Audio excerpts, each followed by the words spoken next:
สวัสดีครับกลับมาพบกับ Channel Slatan X TV นะครับวันนี้เรากลับมาเก็บเลเวลกันที่เดิมแต่ว่าวันนี้เพื่อน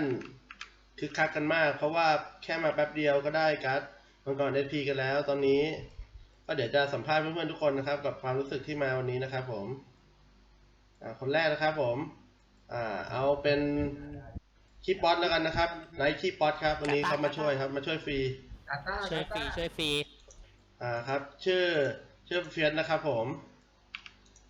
ก็ใครสนใจมาเวลกับเฟียสก็มาเจอกันได้ที่แมกมานะครับผมเซิร์ฟเวอร์โลกินะครับเฟียสมามอบนเฟียส โอเค คนต่อไปก็เอาเป็นอาจารย์อู๋แล้วกันนะครับอาจารย์อู๋ก็เป็นตัวตั้งตัวตีในการมาครั้งนี้นะครับผมเชิญสัมภาษณ์เล็กๆน้อยๆนะครับอาจารย์อู๋บอกแล้วกระดักหนึ่ง เก็บเอาไอ้มีตีแจมไว้ตีข้างเนี่ย รู้สึกดีใจมากครับ เห็นน้องๆกระปี้กระเป๋า พี่เตาอยู่ไหนวะ มอบน ถ้าเป็นไปได้ขอการ์ดตกอีกใบยังก็ดีครับผม เนี่ยผมอยู่ที่วอลที่รุมกิวอ่ะ เอ้ยเมื่อกี้การ์ดตากึ่งใช่ป่ะ กระดักกึ่งพี่ เกมเกม 3M โอ้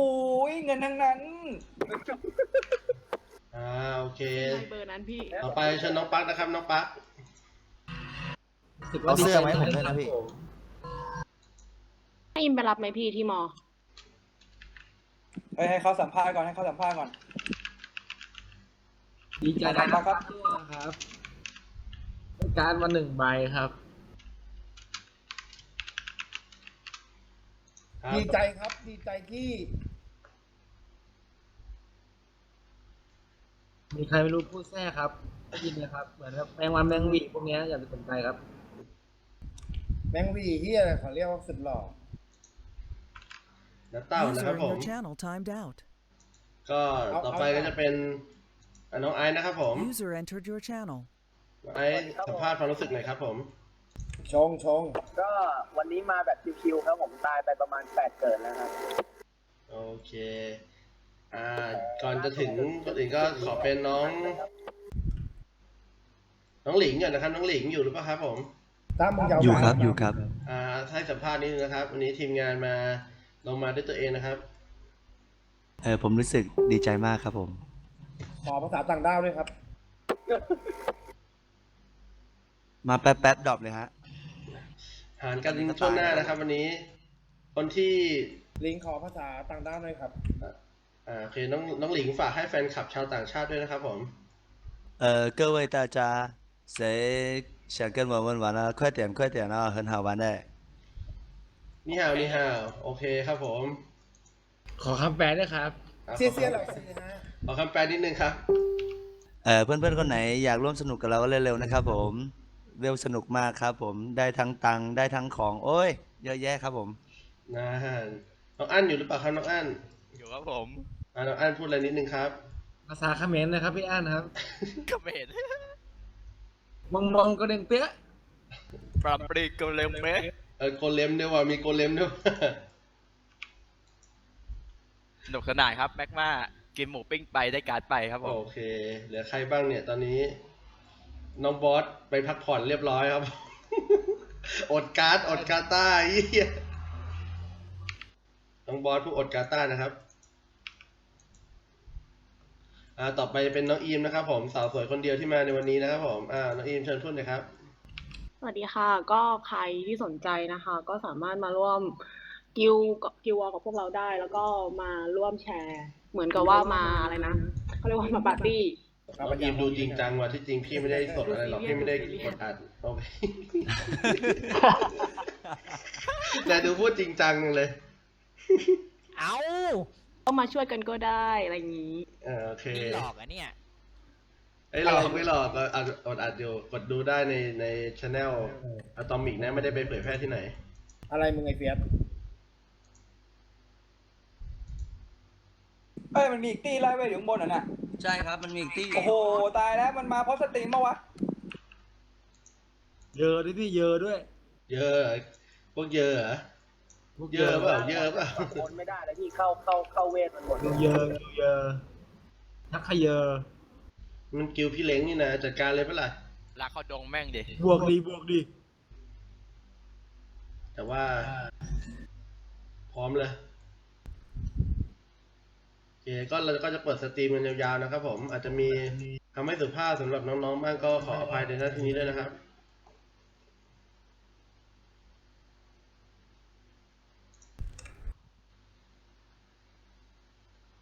ตอนนี้ถ้าใครเปิด channel ใครเปิด YouTube channel gaming นะครับ ก็จะเห็นกระทู้นี้เป็นคลิปแนะนำอยู่นะครับผมก็สามารถเพื่อนๆสามารถเข้ามาดูกันได้นะครับก็สามารถโดเนทเงินให้กับแคสเตอร์ได้นะครับเพราะว่าแคสเตอร์ต้องการเงินจำนวนหนึ่งไปซื้อบูมมาใช้นะครับในการเก็บเวล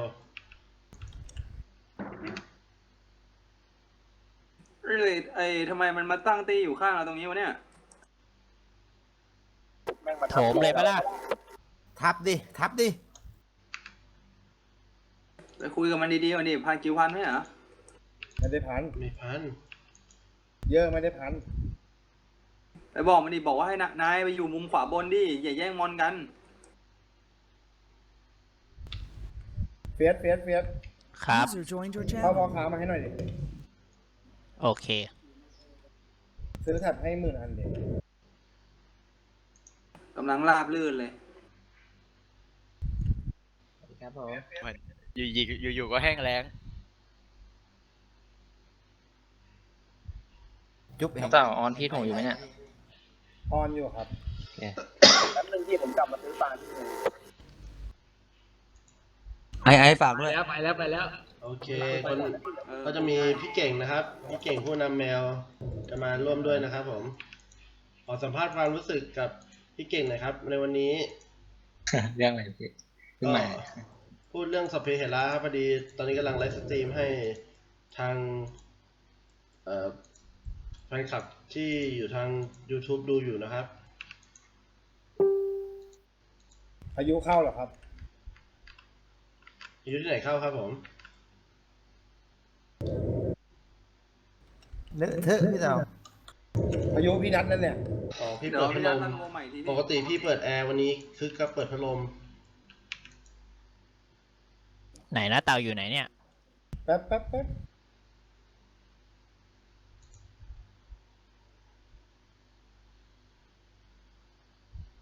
แม่งหาการ์ด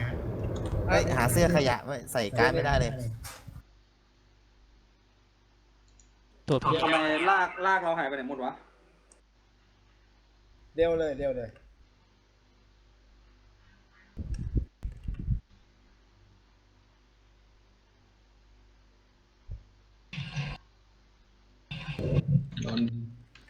เสียงใครเข้าวะ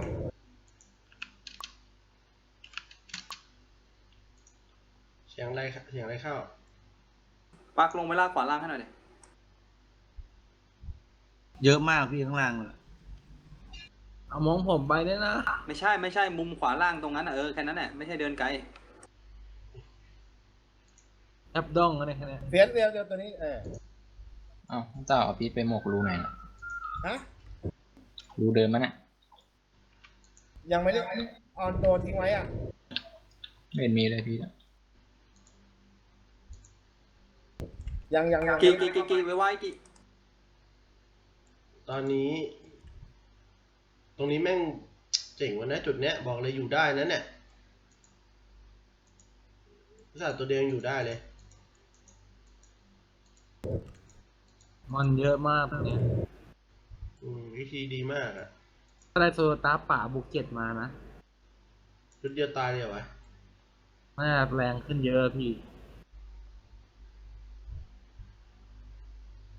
ตอนทีละ800อาจจะเป็นขึ้นละ1,400อะไรเงี้ย อะไรเฟียสไม่เสียงอะไรเข้าวะ เต่าเสียงตัวเองเปล่า ตัวเองอะนะเต่า เสียงตัวเองนั่นแหละ แล้วเต่าหูแววแล้ว หลอนนะเต่าก าตา รู้บ่อยว่ะตอนนี้กาต้าบ่อยมากนะกาต้ากึ่งเนี่ย กึ่งรู้เปล่า ไม่พี่มันต้องมาลุ้นอีกที อันโฮ อี ลี่ ก ช็อต 4,000 ป่ะ เฟียส กึ่งไหม อันโฮลี่ ไอ้โหเลย กึ่งรู้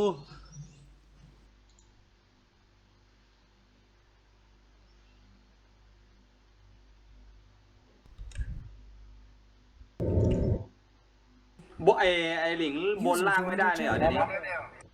บนไม่ได้พี่เพราะว่ามันบังไอ้นี่อยู่อ่ะตีแล้วน่ะ มันขึ้นไปอยู่ตรงไหนน่ะ ยื่นขึ้นอยู่ข้างบนอ่ะไอ้ตรง เท่าไหร่อ่ะ รูเล็กอ่ะ เฟียสเท่าไหร่เฟียส เดี๋ยวกดดูแป๊บ ตายเลย 5,000 มัน 380,000 อ่ะ ตายครับผม 760,000เอามาที่2ให้พี่240,000อ่ะพี่เดียวให้1M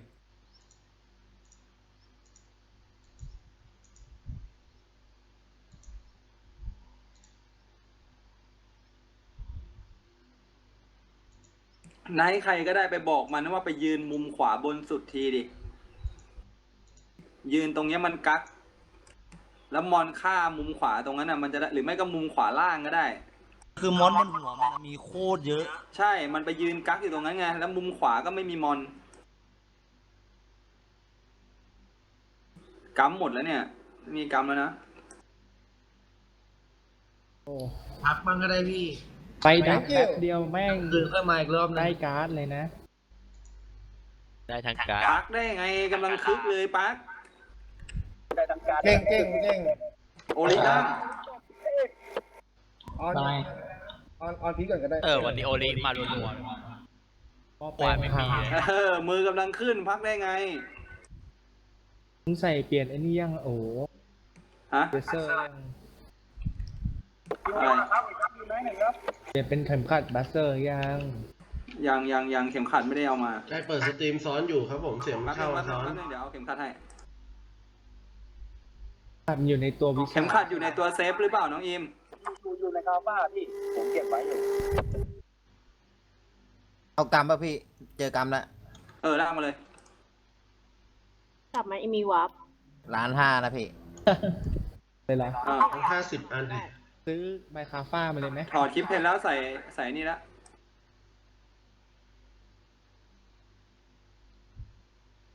ใส่เก็บอาหารแล้ว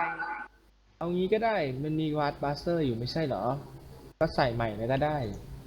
ไม่เอาแล้วได้แล้วใส่แล้ว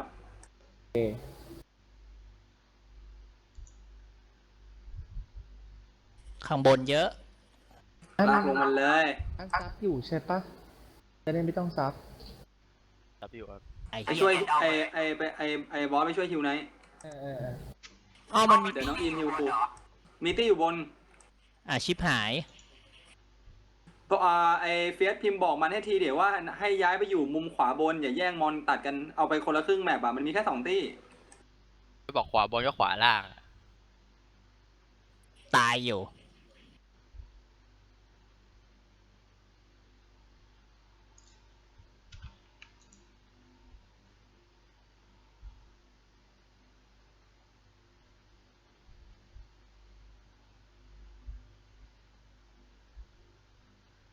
เก่งขอดึกๆนะเก่ง